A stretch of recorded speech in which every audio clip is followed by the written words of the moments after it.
In tonight's headlines, a staff member at a care home run by Hong Kong's largest non-governmental organization serving people with mental disabilities has been charged with sexually assaulting 2 residents. Secretary for Labor and Welfare Chris Sun supports the social worker watchdog's decision to suspend 11 individuals' licenses due to criminal offenses, including taking part in the anti-extradition protest in 2019. And tropical storm Trami claims 26 lives in the Philippines before heading towards Hainan Island and Vietnam.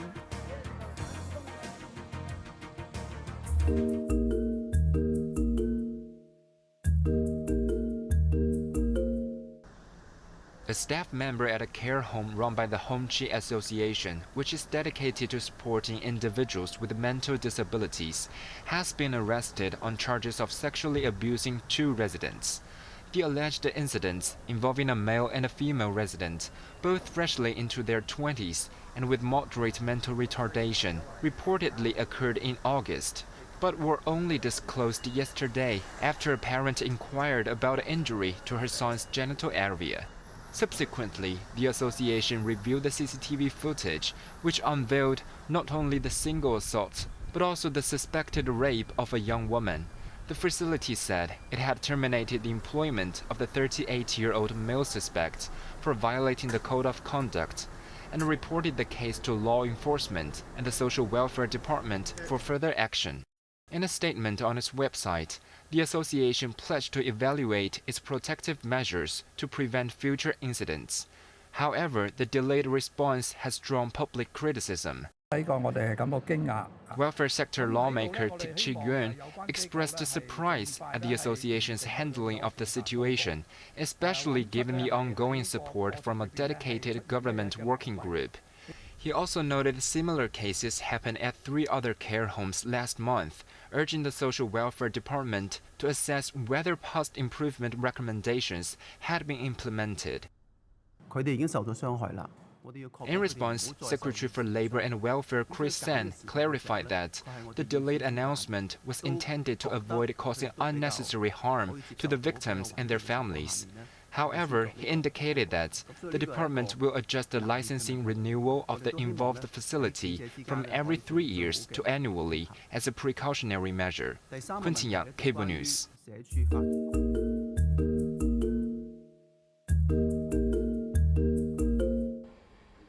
11 individuals have had their licenses suspended by the Social Workers Registration Board due to criminal offenses, some of which are associated with the anti-extradition protests in 2019.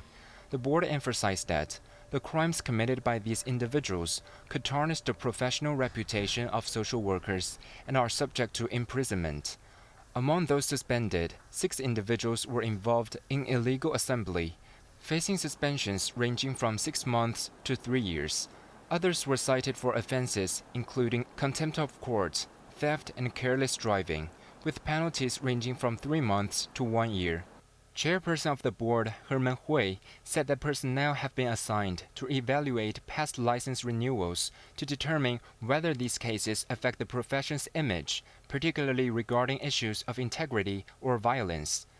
This initiative aims to enhance the social perception of registered social workers, Hui remarked. However, this action has been criticized as an attempt to politicize the profession. Lawmaker Tik Chi-yuen from the welfare sector argued that it is not within the board's remit or appropriate to revoke licenses based on political affiliations, especially since these licenses had previously been renewed by former administration. In contrast, Secretary for Labor and Welfare Chris San expressed his support for the SWRB's decision, asserting that the actions taken are based on legal grounds and sound reasoning. Kun Yang, Cable News.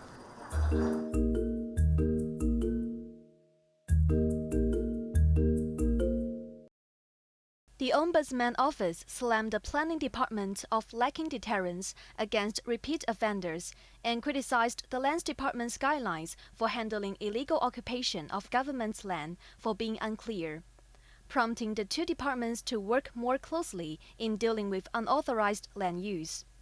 after a direct investigation into the enforcement of both departments. Ombudsman Jack Chan pointed out that the planning department's current measures of stubborn repeat offenders lack deterrence. Chan shared a case about an owner who converted agricultural land into storage and car parking places 3 times over 3 years, but was only sentenced to a fine of $137,000 after failing to comply with the third ratification notice by the planning department. Meanwhile, the Ombudsman said Lands Department's guidelines regarding the unlawful occupation of government's land lack clarity, and suggested the department to draw up guidelines to prioritize cases considering the gross area of the site, its planned use, and the severity of breaches. Chan also recommended the 2 departments to enhance collaboration instead of handling matters on its own. To further deepen collaboration, we recommend that the 2 departments set up a database for unauthorized development cases to facilitate interdepartmental intelligence sharing and enforcement, and formulate targeted measures for high-risk sites so as to nip problems in the bud. Chan came up with 16 recommendations for the 2 departments on how to better handle complaints. In response, both departments said they will follow up on recommendations to further enhance the enforcement procedures and intensity. Evelyn Bai, Cable News.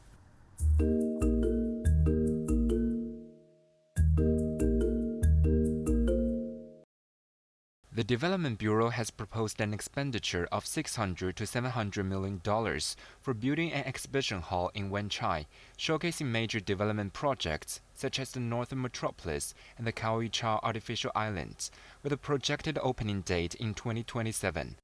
This initiative follows the government's intensified Northern Metropolis development and last year's plan for a large-scale exhibition hall.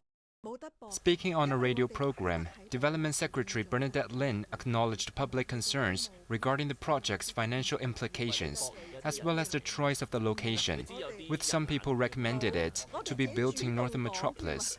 But Northern Metropolis will still be under construction when the exhibition hall opens in 2027, which may reduce its appeal to tourists, she said. The development chief also addressed allegations that the Bureau is trying to leverage this project alongside the Sentin Technopole to secure $30 billion in funding. She emphasized that the process is transparent and that the estimated construction costs are consistent with those of other government buildings. Additionally, Lin mentioned that the government is considering lawmakers' suggestions to merge the City Gallery in Central with the new exhibition hall due to their overlapping functions. Quentin Yang, Cable News.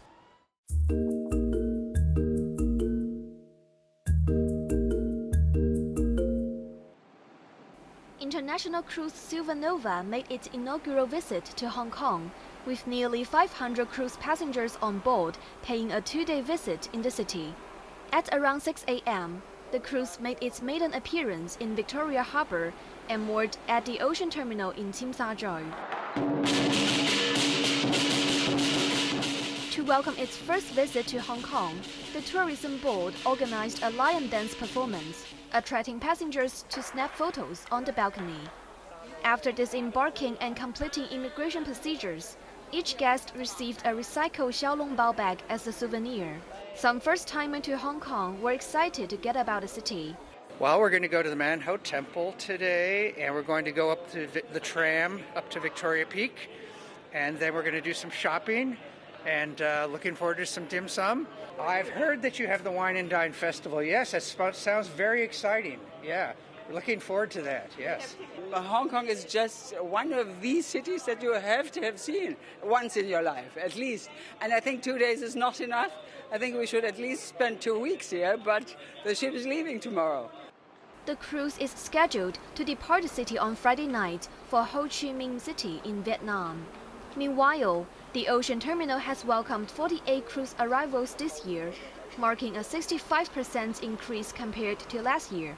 A total of 56 cruise arrivals are scheduled for this year, estimated to bring in more than 34,000 travelers. Evelyn Bai, Cable News.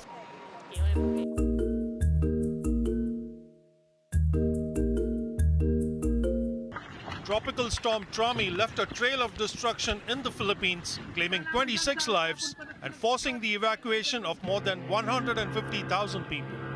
Making landfall in the northeastern town of Divilacan in Isabela province, Trami dumped torrential rain across the main island of Luzon, triggering landslides and widespread flooding. Packing maximum sustained winds of 95 kilometers per hour, the storm is expected to head out into the South China Sea in the general direction of Hainan Island and Vietnam, gradually intensifying over the next couple of days. Although Trami is unlikely to affect Hong Kong, the observatory is expected to issue the standby signal number 1 later tonight when the storm comes within 800 kilometers of the city. It will be windy with a few showers over the weekend.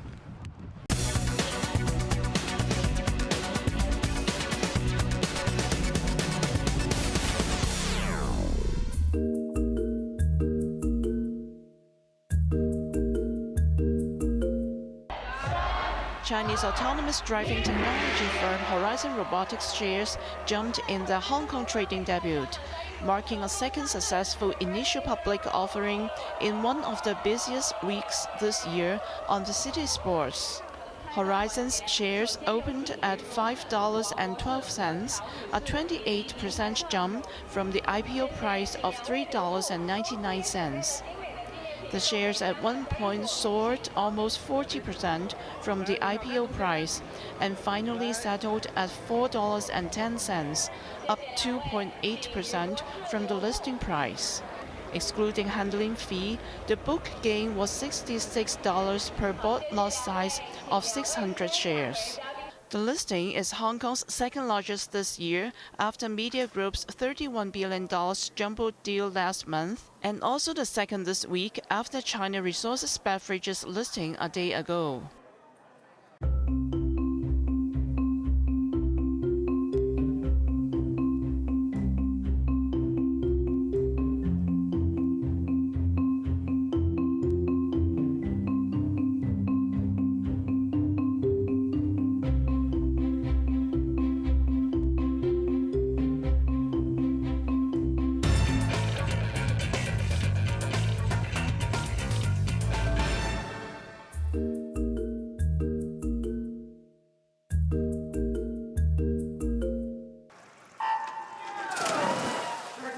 Starting in lane 3, Hong Kong's Olympic bronze medalist Siwon Hoi was off with a flying start in the 400 meters freestyle final at the World Aquatics Swimming World Cup in the South Korean city of Incheon. Host country's Han Da-kyung dominated the first 2 laps in the 25-meter pool. But Hoi took control of things in lap number 4. Having won gold in the 200 meters at the World Cup in Shanghai last week, Hoi was cutting through the water at top speed and was leading at the halfway mark. In lane 4, Canada's Mary-Sophie Harvey, who is a part-time training partner with Hoi, was gradually catching up. Continuing to put pressure on Hoi, Harvey covered considerable ground with the last 50 meters to go.